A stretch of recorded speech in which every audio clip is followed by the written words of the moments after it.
Hey everyone, and welcome to the Deep Dive. We're diving deep today into Indian philosophy and spirituality, more specifically Bhakti and Gyan.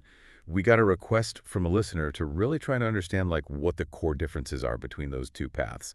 And more importantly, how do we figure out which one might resonate more with us personally? So get ready for some pretty fascinating insights because that's exactly what we're going to be unpacking today. And hey, before we get lost in the depths of, all this ancient wisdom, don't forget to like, comment, and subscribe to keep those deep dives coming your way. Sounds good. All right, so let's jump right in. I guess the first question is, what exactly are we dealing with here? What are Bhakti and Gyan?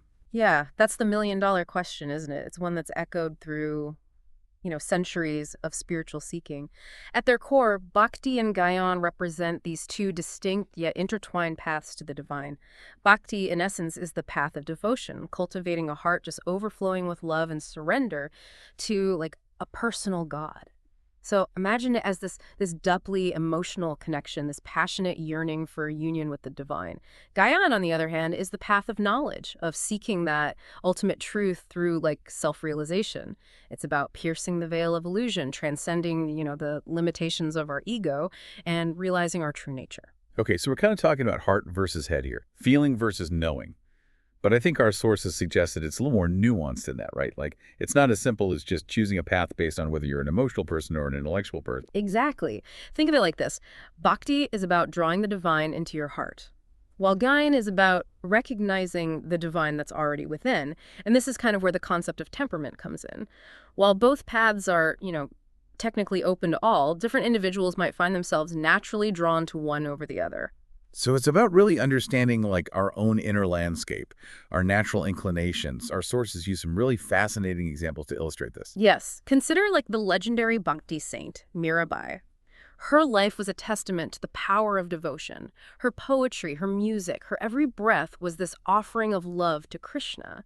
Even in the face of persecution, her devotion never wavered. She transformed pain into this ecstatic union.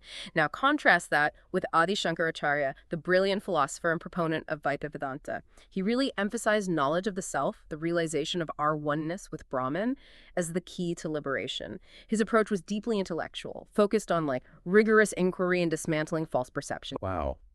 Those are some powerful examples. It's like seeing these figures in a whole new light when you view them through the lens of Bhakti and Gyan.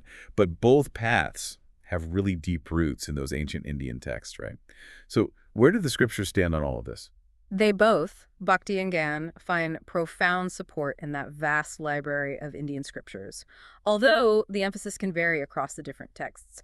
For Bhakti, the Bhagavad Gita holds a central place. It's in this profound dialogue between Krishna and Arjuna that we find some of the most beautiful and compelling arguments for the path of devotion. I'm thinking of that famous verse where Krishna declares, "Fix your mind on me, be devoted to me, worship me, and bow down to me. Doing so, you will come to me, I promise you truly, for you are dear to me." It's like a direct invitation to just dive into the ocean of Bhakti.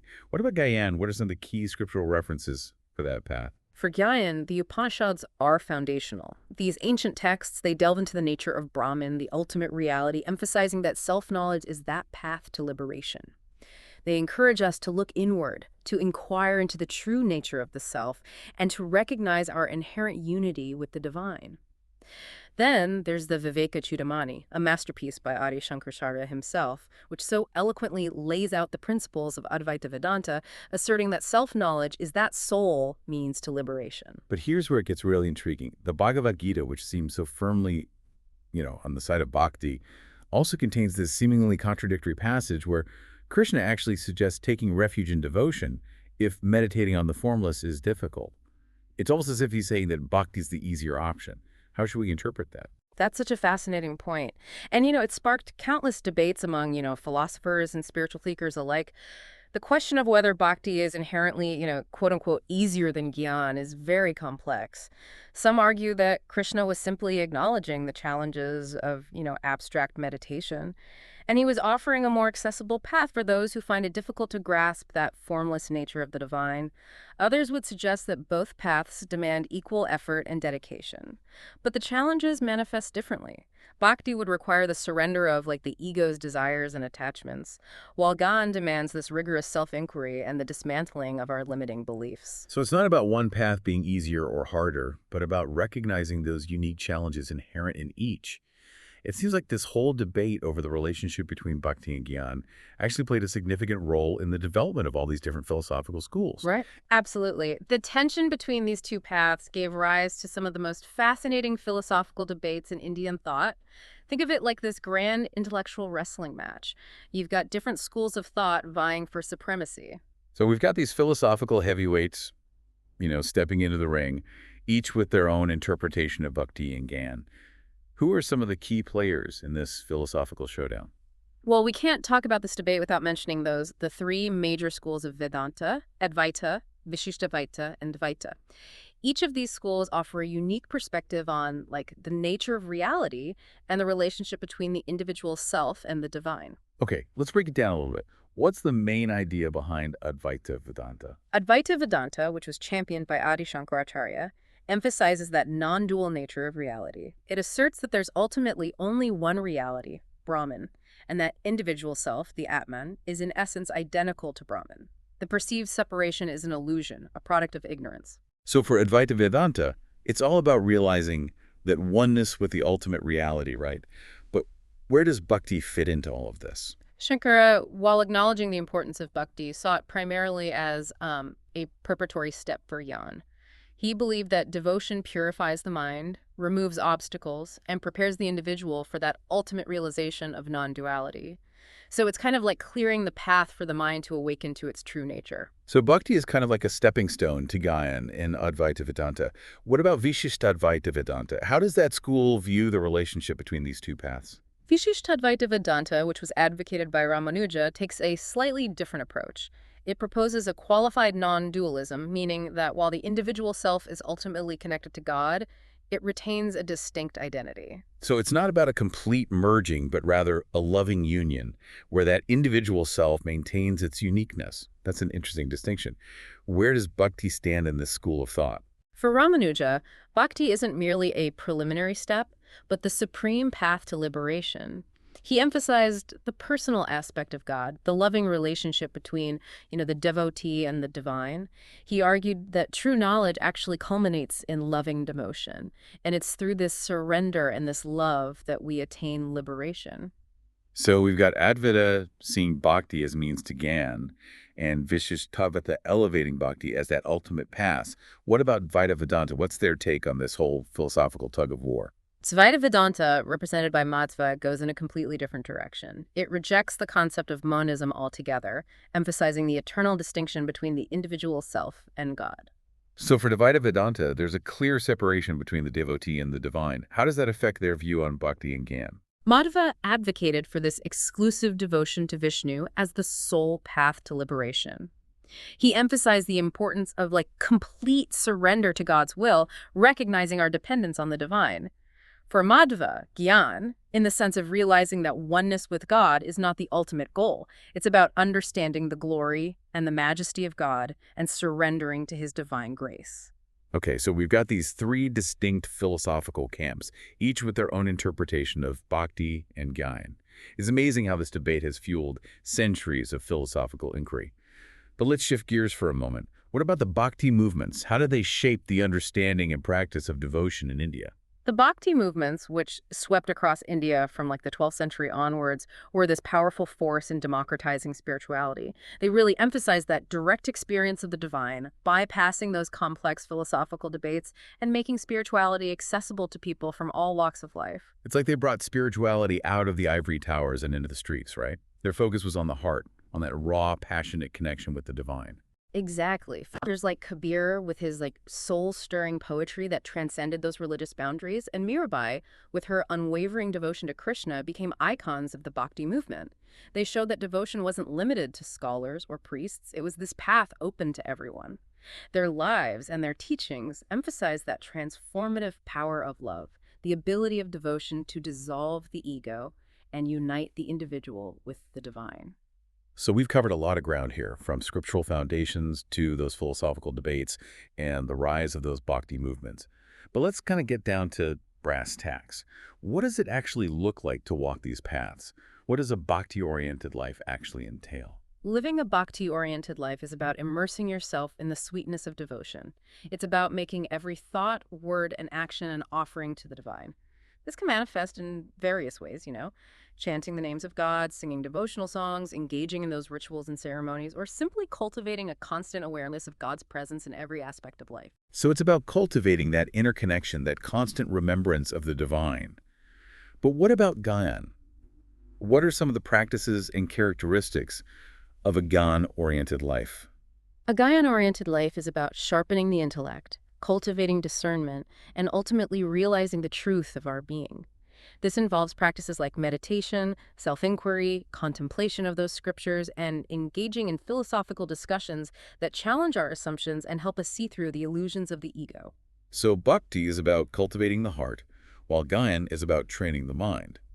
It sounds like both paths require a certain level of discipline and commitment.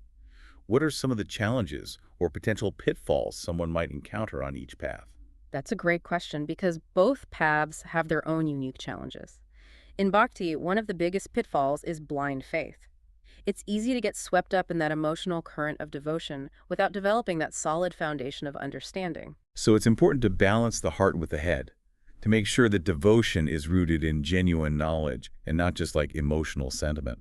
What about Gyan? What are some of the challenges there? Gyan, with its emphasis on intellectual understanding, can sometimes lead to arrogance or a sense of superiority. The pursuit of knowledge can become an end in itself, leading to intellectual pride and a detachment from the world. So it's about finding that balance between knowledge and humility, ensuring that Gyan actually translates into practical wisdom and compassion. But what if someone doesn't want to choose? Can you have the best of both worlds? Is it possible to integrate Bhakti and Gyan? That's where things get really exciting. The idea of integrating Bhakti and Gyan, of merging the heart and the head, is a concept that many spiritual masters have advocated for.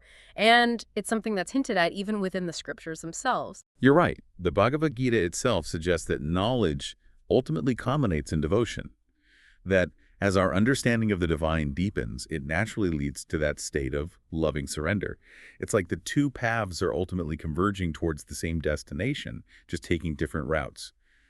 What are some examples of figures or philosophies that support this integrated approach? Swami Vivekananda believed that Bhakti and Gyan complement each other beautifully. He saw them as two sides of the same coin, one leading to the personal aspect of the divine and the other to the impersonal Brahman.